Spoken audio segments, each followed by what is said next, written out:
Welcome back to Sportsbook Review Videos. The NBA season is less than a month away, and it is time to start taking a look at some teams that could be under and overvalued against the spread this season. We'll start off with some teams that I think could end up making you some money this season.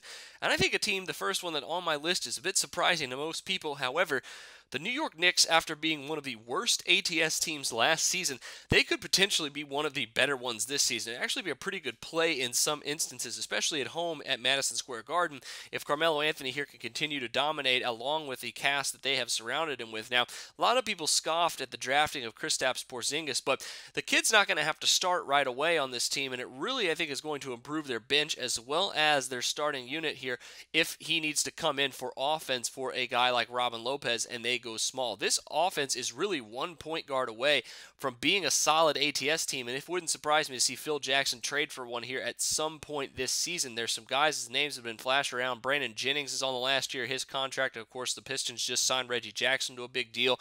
Ricky Rubio's name's been floated around. There's a lot of guys with their names that have been tied to the New York Knicks. Don't be surprised if they vastly improve both straight up and against the spread this season. Now, a team that dominated last year against the spread that I think will continue to do this season is the Boston Celtics. They were the best ATS team last season at 50, 35, and 1.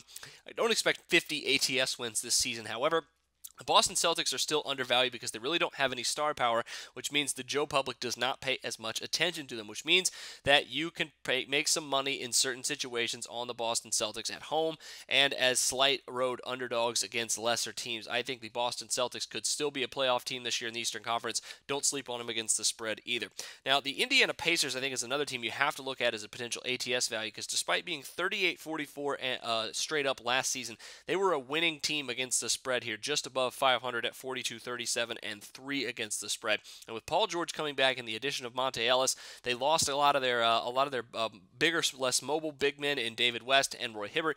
Bring in rookie Miles Turner. They still have Jan Mahimi and Jordan Hill, of course. This team's going to want to get up and down and run, and I think it's going to shock some people how much improved they're going to be playing that style of basketball, even in a very good Central Division here in the Eastern Conference. But look at those three teams, I think, to be pretty good ATS bets as well. And take a look at the article I have on, the video I have, on teams that should be overvalued against the spread as well. But until then, for Sportsbook Review, I'm Jordan Sharp.